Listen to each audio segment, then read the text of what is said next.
अस्सलाम, welcome to SF cooking family. कैसे हैं आप सब? उम्मीद है ठीक ठाक होंगे, खैरियत से होंगे, अच्छी सेहत को एंजॉय कर रहे होंगे।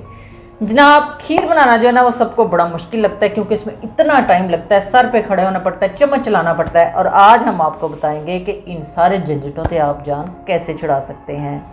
जी हाँ, आज हम उसका बहुत ही आसान तरीका आपसे शेयर करने जा रहे हैं जिसमें आपका टाइम भी बच जाएगा और खीर भी बहुत ही मज़े की बनेगी। आज ना अब हम आपको सिखाएंगे कि प्रेशर कुकर में खीर कैसे बनाते हैं। तो चलें जी, झटपट प्रेशर कुकर में बनने वाली खीर बनाना शुरू करते हैं। बहुत ही आसान है और बहुत ही लजीज बनेगी। तो चलें शुरू करते हैं, लेकिन उससे पहले अगर मेरे चैनल पर नए हैं तो प्लीज़ चैनल को सब्सक्राइब करके हमें ढेर सारा मोटिवेशन दें। शुरू करते हैं। बनाने के लिए 5 टेबल स्पून टूटे हुए चावल लिए थे। मैंने इसको आधा घंटा पहले भिगो दिया था। ये देखें, ये बिल्कुल टोटा, इसको हमारी ज़ुबान में कहते हैं या कनिया कहते हैं।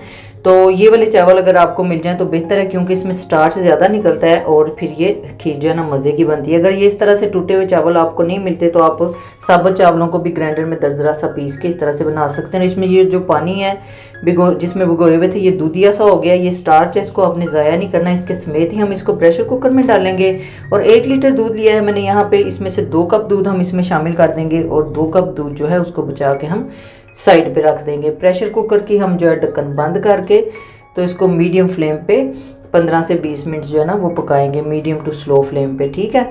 और इसको हम बंद करके 15 से 20 मिनट पकाने के बाद देखते हैं कि क्या इसकी कंडीशन है। तो ये देखें जी, 2 इलायचियाँ भी मैंने इसमें डाल दी थी, 2 या 3 आप शामिल कर सकते हैं थोड़ा सा खोल के। और ये देखें चावल हमारे गल गए हैं। अब जनाब आपने चाहे तो ये स्पैचुला की मदद से इसको पीस लें, चाहे ग्राइंडर में हल्का सा पीस लें। तो चावलों को बिल्कुल बारीक पाउडर सा बना लेना है इसका, ठीक है जी। अब यहाँ पे 1 टेबल स्पून ऑयल मैंने देसी घी लिया। आप कोई भी ऑयल या घी डाल के तो ये जो ड्राई फ्रूट्स हैं इसमें काजू बादाम और पिस्ता, इसको हल्का सा भून के साइड पे रख लें। और ये देखें जी, ये जो हमारे पास चावल बॉयल हुए हुए थे दूध में, इनका पेस्ट बिल्कुल बन चुका है। इसको मैंने पीस लिया है। जो बाकी 2 गिलास दूध है ना वो अब हम यहाँ पे इसमें शामिल कर देंगे और इसको अच्छी तरह से मिक्स कर लेंगे। थोड़ा थोड़ा करके हम इसको शामिल करके तो अच्छी तरह से मिक्स कर लेंगे। ये देखें जी, बाकी 2 गिलास दूध इसमें शामिल कर दिया और दोबारा पकने के लिए रख दिया। अब हमने इसको स्लो फ्लेम पे 10 से 15 मिनट पकाना है। और आधा कप इसमें मैंने शामिल कर दिया है कंडेंस मिल्क का। ये घर का बना हुआ हमारा कंडेंस मिल्क है। इसकी रेसिपी भी आपको मेरे चैनल पे मिल जाएगी।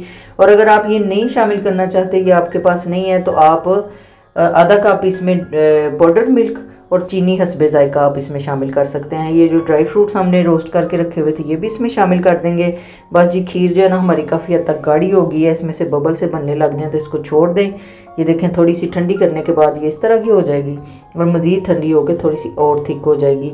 इतनी आसानी से फटाफट मज़ेदार खीर बन जाती है। आजकल वो आ रहा है आगे से रजब का महीना, तो उसमें आप ये बनाएं और गली मोहल्ले में भी बांटे ज़्यादा बना लें। ये देखें जी, इसको हमने बोल में ट्रांसफ़र किया, ऊपर से पिस्ते और बादाम से गार्निश कर लें। बहुत ही मज़े की खीर बनती है ये, और देख ही लिया आपने कितनी जल्दी बन जाती है। और मैंने रेसिपी भी आपको फटाफट बताई है ताकि आपको कहीं से भी स्किप ना करनी पड़े। इसको आपने ज़रूर ट्राई करना है और फिर कमेंट बॉक्स में अपनी ट्राई भी बतानी है हमें। जी तो जनाब, कैसी लगी आपको हमारी मज़ेदार और यम्मी किस्म की झटपट बनने वाली खीर की रेसिपी? अच्छी लगी है तो इसको फ्रेंड्स एंड फैमिली में शेयर करें। फिर मिलेंगे किसी नई मज़ेदार रेसिपी के साथ। Stay positive, stay healthy. अल्लाह हाफिज़।